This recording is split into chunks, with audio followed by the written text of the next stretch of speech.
Hello बच्चों, स्वागत है आपका हमारे परिवार पाठशाला एकेडमी में। कैसे हैं आप सभी लोग? उम्मीद करते हैं आप लोग अच्छे होंगे और अपनी पढ़ाई को बहुत ही अच्छे तरीके से कर रहे होंगे। तो जिन बच्चों को 20 फरवरी का सोशल साइंस का एग्जाम होने वाला है, उनके लिए वायरल ऑब्जेक्टिव प्रश्न आ चुके हैं। आपके सामने 80 महत्वपूर्ण सवाल को लेकर आ चुके हैं मेरे प्यारे साथी। तो सभी लोग इस वीडियो को अंत तक जरूर देखिएगा। और आपका जो विषय कोड होने वाला है वो 101 होगा प्रथम पाली के लिए, और द्वितीय पाली के लिए 201 होने वाला है बच्चों। इसको सभी लोग याद रखिएगा।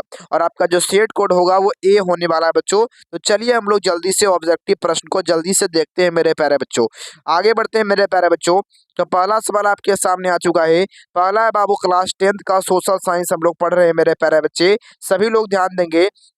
तो पहला सवाल आपके सामने है, हिगेल किस देश का दार्शनिक था? ये बताइए आप लोग। राइट आंसर क्या हो जाएगा मेरे प्यारे बच्चों? याद रखोगे हिगेल किस देश का दार्शनिक था, तो आप लोग याद रखेंगे ऑप्शन नंबर आपका क्या होने वाला बच्चों? सी नंबर ऑप्शन करेक्ट होगा। जर्मनी का दार्शनिक था। ऑप्शन नंबर आपका सी करेक्ट होने वाला, याद रखिएगा आप लोग। आगे बढ़ते हैं बच्चों, अगले सवाल में ये बताओगे आप लोग क्या होने वाला है।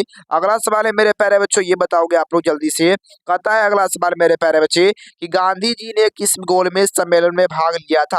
तो गांधी जी के द्वारा किस गोलमेज सम्मेलन में भाग लिया गया था? याद रखिएगा बी नंबर ऑप्शन करेक्ट होने वाला है। द्वितीय गोलमेज सम्मेलन में भाग लिया गया था। ऑप्शन नंबर बी करेक्ट होगा आपका। आगे बढ़ते हैं बच्चों, अगला सवाल आपके सामने, ये बताओ आप लोग। तीसरा नंबर सवाल है कि क्यूनाइन का प्रयोग होता है बच्चों, ये बताइएगा आप लोग। क्यूनाइन का प्रयोग होता है, जल्दी बताइएगा बाबू। राइट आंसर क्या होने वाला है आपका? याद रखोगे मेरे प्यारे बच्चों, मलेरिया रोग में किया जाता है। ए नंबर ऑप्शन करेक्ट होने वाला है, याद रखिएगा आप लोग। अगला सवाल बाबू आपके सामने, ये बताइएगा आप लोग क्या होने वाला है। अगला सवाल आपसे कहता है मेरे प्यारे बच्चे, कहता है कि निम्न में से पुरानी जलोढ़ मिट्टी कौन है बच्चों? बताओगे आप लोग। पुरानी जलोढ़ मिट्टी का अन्य नाम क्या होता है? तो याद रखेंगे मेरे प्यारे बच्चे, ऑप्शन नंबर आपका बी करेक्ट होने वाला है। बांगर मिट्टी होता है। बी नंबर ऑप्शन करेक्ट होने वाला है, आप लोग याद रखिएगा। सभी लोग इस वीडियो को लाइक कर देंगे सभी लोग, और इस वीडियो को शेयर कर देंगे, और जो नए आए होंगे चैनल को सब्सक्राइब कर लीजिएगा, ताकि इसी प्रकार से जो भी वीडियो आता रहता है इस चैनल पर आपको मिलता रहेगा। आगे बढ़ते हैं बच्चों, अगला सवाल आपके सामने है। कहता है कि नवीनगर तापीय विद्युत संयंत्र है ना, कहाँ स्थित है? ये बताइए आप लोग क्या होगा। तो नवीनगर तापीय विद्युत संयंत्र जो है औरंगाबाद में स्थित है। ऑप्शन नंबर आपका सी करेक्ट होने वाला है। बिहार के औरंगाबाद में स्थित है, आप लोग इसको याद रखिएगा। ठीक है बच्चों, चलो आगे बढ़ते हैं अगला सवाल में। आगे बढ़ते हैं बच्चों, 10वां नंबर सवाल आपके सामने है। कहता है डॉक्टर राजेंद्र प्रसाद का जन्म स्थान कहाँ है? ठीक है, तो याद रखोगे बाबू, 6 नंबर सवाल का उत्तर होगा आपका बिहार में हुआ था बच्चों। बी नंबर ऑप्शन करेक्ट होने वाला है। राजेंद्र प्रसाद का जन्म बिहार में हुआ था, याद रखिए आप लोग। आगे बढ़ते हैं बच्चों, अगला सवाल आपके सामने 7 नंबर है। भारत में पहली जूट मिल किस शहर में स्थापित किया गया था? तो 7 नंबर सवाल का उत्तर क्या होने वाला है? इसका राइट आंसर आप लोग कमेंट बॉक्स में बताओगे आप लोग। ठीक है, इसका राइट आंसर आप लोग कमेंट बॉक्स में लिख दीजिएगा आप लोग। चलो बच्चों आगे बढ़ते हैं, अगला सवाल। अगला है आपके सामने कि भूमंडलीकरण की शुरुआत किस दशक में हुई थी बच्चों? ये बताओ आप लोग क्या होने वाला है। भूमंडलीकरण की जो शुरुआत है वह किस दशक में हुआ बच्चों?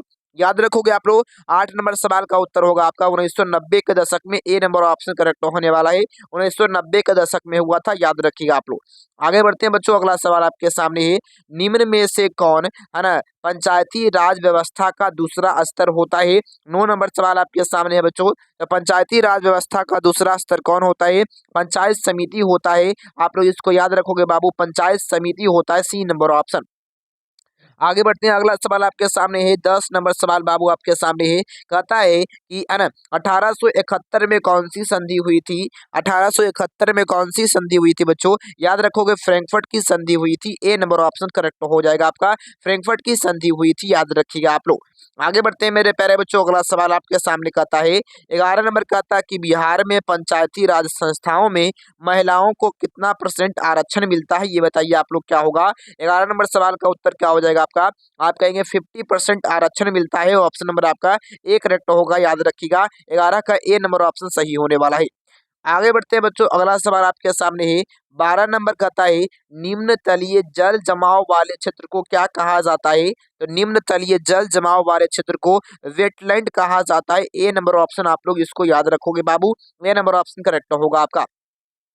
आगे बढ़ते हैं, अगला सवाल बाबू आपके सामने ही 13 नंबर का आता है बच्चों कि जर्मनी के एकीकरण का प्रमुख वास्तुकार कौन था।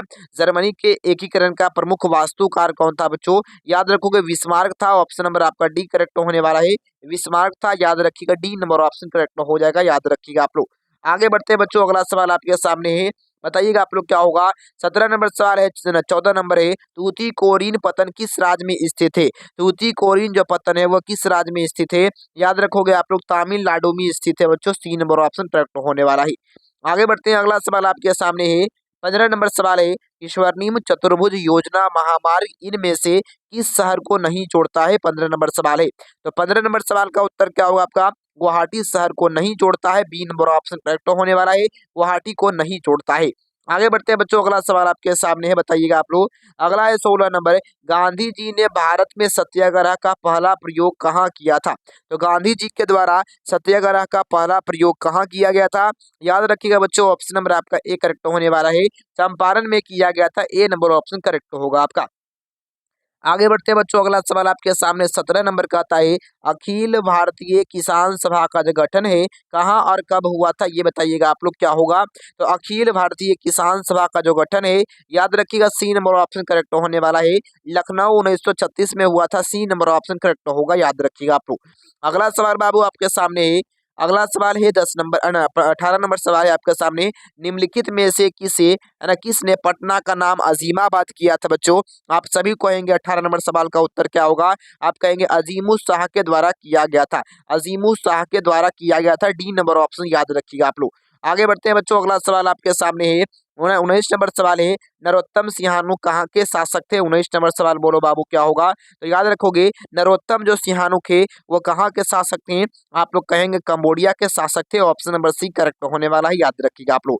अगला सवाल बाबू आपके सामने, ये बताओ आप लोग, अगला कहता है 20 नंबर, भारत में न्यूनतम मजदूरी कानून किस वर्ष पारित हुआ था, ये बताओगे आप लोग। तो भारत में न्यूनतम मजदूरी कानून जो है 1948 में पारित हुआ था, ऑप्शन नंबर डी करेक्ट होने वाला है, याद रखिएगा, डी नंबर ऑप्शन करेक्ट होगा आपका, डी नंबर ऑप्शन करेक्ट होने वाला है 20 नंबर का, याद रखिएगा आप लोग। अगला सवाल आपके सामने, ये बताओ बाबू क्या होगा, कहता कि 21 नंबर, यूरोप वासियों के लिए किस देश का ज्ञान विज्ञान प्रेरणा का स्रोत रहा है। तो याद रखिएगा मेरे प्यारे बच्चे, यूनान का बच्चों, ऑप्शन नंबर आपका सी करेक्ट होने वाला है, यूनान का ज्ञान विज्ञान प्रेरणा का स्रोत रहा मेरे प्यारे बच्चे, यूनान बिल्कुल करेक्ट होने वाला है।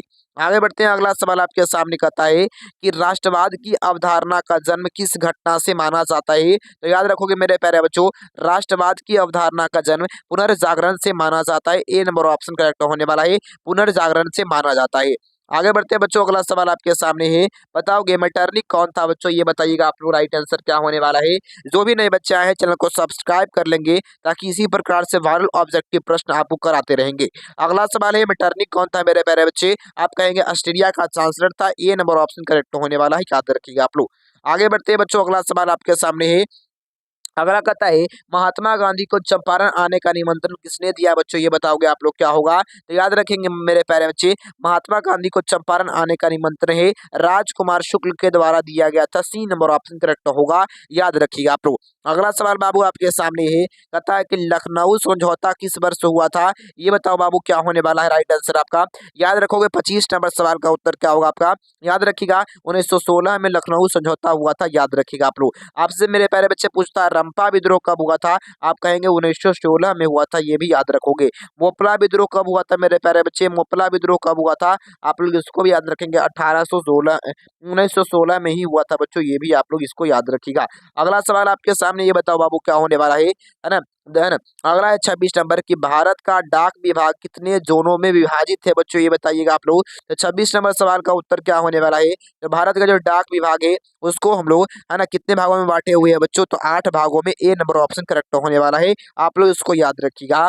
अगला सवाल आपके सामने, बताइए आप लोग क्या होगा, कहता है 2011 की जनगणना के अनुसार बिहार की साक्षरता दर कितनी है, ये बताइए आप लोग क्या होने वाला है। 2011 की जनगणना के अनुसार याद रखेंगे 61.8%, ऑप्शन नंबर आपका सी करेक्ट होने वाला है, 61.8%, सी नंबर ऑप्शन करेक्ट होगा आपका। आगे बढ़ते हैं बच्चों, अगला सवाल आपके सामने है 28 नंबर, बिहार की पहली रेल लाइन कौन थी बच्चों, ये बताओ आप लोग क्या होगा।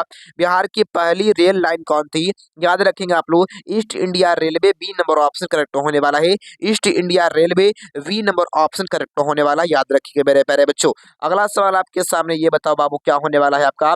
अगला आपसे कहता है ना 29 नंबर सवाल आपसे आपके सामने है ना। कहलगांव तापीय विद्युत परियोजना किस जिला में अवस्थित है। तो कहलगांव तापीय विद्युत परियोजना किस जिला में है, आप लोग इसको याद रखोगे मेरे प्यारे बच्चे। ऑप्शन नंबर आपका बी करेक्ट होने वाला, भागलपुर जिला में स्थित है। 29 नंबर सवाल का बी नंबर ऑप्शन करेक्ट होगा, याद रखिएगा आप लोग। अगला सवाल बाबू आपके सामने 10 नंबर है। 10 नंबर सवाल आपसे कहता है बिहार की राजधानी कहाँ है बच्चों, ये बताओ आप लोग क्या होगा।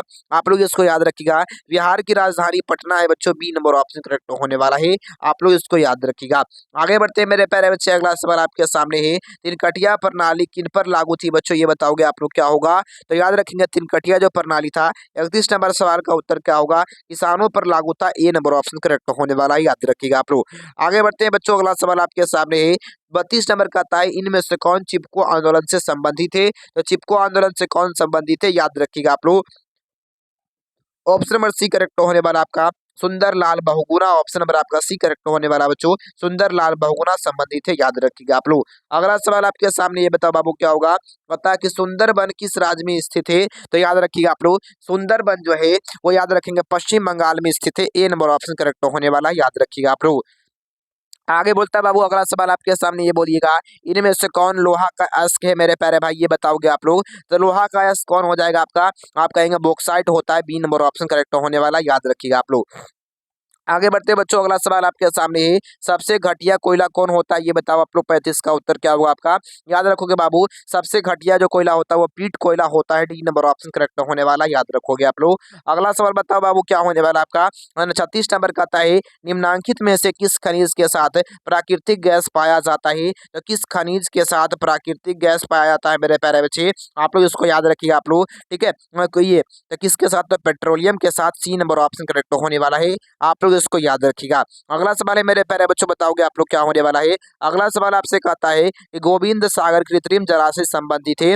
गोविंद सागर जो कृत्रिम जलाशय है वह किससे संबंधित है मेरे प्यारे बच्चे, आप कहेंगे भाखड़ा नागल बांध से संबंधित है, सी नंबर ऑप्शन करेक्ट हो जाएगा आपका। आगे बढ़ते हैं मेरे प्यारे बच्चों, अगला सवाल आपके सामने 38 नंबर है प्राकृतिक गैस पाई जाती है। तो प्राकृतिक गैस किसके साथ पाई जाती है, आप लोग याद रखेंगे खनिज तेल के साथ पाई जाती है, ऑप्शन नंबर आपका सी करेक्ट होने वाला है, आप लोग इसको याद रखिएगा मेरे प्यारे बच्चों। अगला सवाल आपके सामने बताओ आप लोग जल्दी से। 39 नंबर सवाल आपके सामने है रेलवे वर्कशॉप कहाँ स्थित है। तो रेलवे वर्कशॉप कहाँ स्थित था मेरे प्यारे बच्चे, आप कहेंगे जमालपुर में स्थित है, ऑप्शन नंबर आपका ए करेक्ट होने वाला है। जमालपुर जो है वो भागलपुर जिला में पड़ता है, याद रखिएगा भागलपुर जिला में पड़ता है, ये भी आप लोग इसको याद रखिएगा आप लोग। अगला सवाल बाबू आपके सामने ये बताओ आप लोग क्या होने वाला है। पता अगला सवाल मेरे प्यारे बच्चे, पक्की सड़कों की लंबाई की दृष्टि से प्रथम स्थान पर कौन सा राज्य है, ये बताओ बाबू क्या होने वाला है। तो पक्की सड़क की लंबाई की दृष्टि से भारत में सबसे जो बड़ा जो राज्य है, याद रखिएगा आप लोग, ठीक है, महाराष्ट्र हो जाएगा, बी नंबर ऑप्शन करेक्ट होने वाला है, आप लोग इसको याद रखिएगा। आगे बढ़ते हैं मेरे प्यारे बच्चों, अगला सवाल आपके सामने 41 नंबर है ISI प्रतीक है ना हमारी रक्षा करता है, ये बताइएगा आप लोग क्या होने वाला है। तो ISI जो प्रतीक है हमारी रक्षा करता है, क्या होगा आपका राइट आंसर, नकली और गैर कानूनी जो उत्पाद है उस पर है ना, याद रखिएगा विक्रेताओं द्वारा गलत सामान बेचने पर, घटिया वस्तुओं से, ऑप्शन नंबर आपका डी करेक्ट होने वाला बच्चों, याद रखोगे आप लोग, डी नंबर ऑप्शन करेक्ट होगा आपका। आगे बढ़ते हैं मेरे प्यारे बच्चे, अगला सवाल आपके सामने है राष्ट्रीय गारंटी योजना, रोजगार गारंटी योजना, ठीक है, किस महापुरुष के नाम पर है बच्चों, ये बताओगे आप लोग। राष्ट्रीय ग्रामीण रोजगार गारंटी योजना जो है किस महापुरुष के नाम पर है, याद रखेंगे आप लोग, महात्मा गांधी के नाम पर है, ए नंबर ऑप्शन करेक्ट होने वाला है, जिसको नरेगा भी कहते हैं बच्चों, अब इसका नाम कर दिया गया मनरेगा, याद रखिएगा महात्मा गांधी के नाम पर, याद रखिएगा।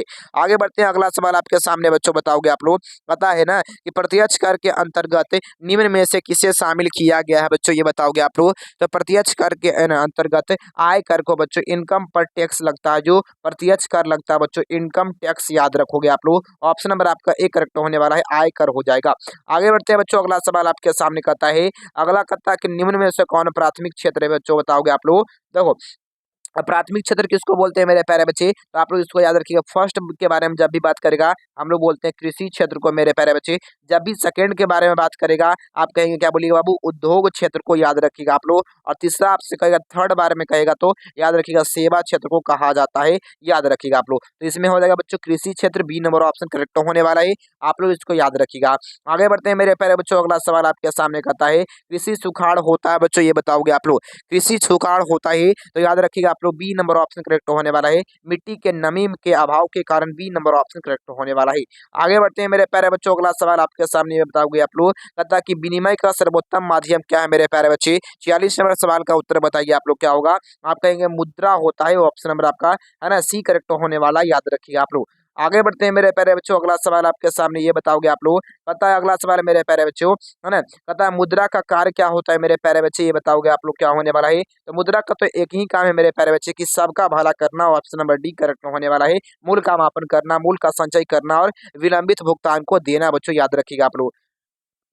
आगे बढ़ते हैं बच्चों, अगला सवाल है पंचायती राज संस्थाओं को संवैधानिक दर्जा है ना किस संविधान संशोधन से प्राप्त हुआ है। तो पंचायती राज व्यवस्था को संवैधानिक दर्जा जो है वह किस पर आधारित, मतलब किस पर मिला है मेरे प्यारे बच्चे, आप लोग इसको याद रखोगे, बी नंबर ऑप्शन करेक्ट होने वाला है, 73वां संविधान संशोधन, ठीक है, याद रखोगे। आगे बढ़ते हैं बच्चों, अगला सवाल आपके सामने ये बताओगे आप लोग क्या होगा। भारत में वैश्वीकरण की प्रक्रिया कब शुरू हुई बच्चों, ये बताइएगा आप लोग। तो भारत में वैश्वीकरण की प्रक्रिया कब शुरू हुई, जल्दी बता बाबू, राइट आंसर क्या होने वाला है आपका। तो आप लोग याद रखिएगा मेरे प्यारे बच्चे, बिल्कुल करेक्ट ऑप्शन आपका होने वाला है